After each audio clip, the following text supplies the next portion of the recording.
তার ওয়াইফ প্রধান, অথচ তার স্বামী সবসময় সই দেয় এবং প্রত্যেক জায়গায় কমিটি নেই। যদি দিদির কাজ দাদা করে দেবে, দাদার কাজ দিদি করে দেবে, তাহলে দাঁড়া করানোর কী দরকার ছিল? তিনিই দাঁড়াতে পারতো।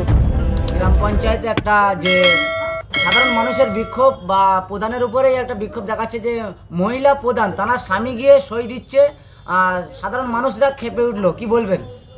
দেখো, এটা বিগত দিন আমাদের কাছে কোনো প্রুফ ছিল না, এটা প্রথম থেকেই হয়ে আসছে, এই কাজটা করে আসছে যে প্রধান, তার ওয়াইফ প্রধান, অথচ তার স্বামী সবসময় সই দেয় এবং প্রত্যেক জায়গায় কমিটি, যেহেতু ঘেরি কমিটি হবে স্বামী সেখানে, কিন্তু প্রধান যখন হচ্ছে ঘেরি কমিটি তখন স্বামী কেন আসবে? প্রধান যে চিনি আসবে, সব জায়গায় স্বামীরই নাম।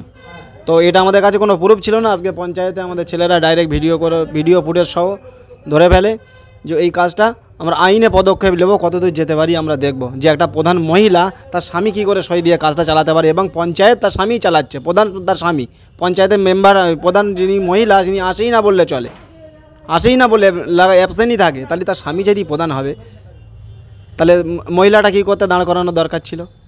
তাহলে তৃণমূল বলেই কি এই দাদাগিরিটা চলছে? কি বলবেন, আপনার কি দাবি আইএসএফের পক্ষ থেকে?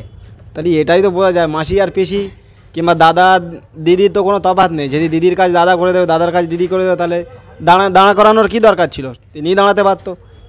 তাহলে এরা যদি আইন সবভাবেই এই সংবিধানকে এরা অমান্য করছে, এর থেকে জালিয়াতি আর কিছু হতে পারে না। যারা সিগনেচার জালিয়াতি করতে পারে, তাহলে সিগনেচার জালিয়াতি করে পশ্চিমবাংলা একদিন বিক্রি করে দেবে না? এটা একদম ভাববার বিষয় যে এরা পশ্চিমবাংলা সিগনেচার করেই পশ্চিমবাংলা বিক্রি করে দেবে।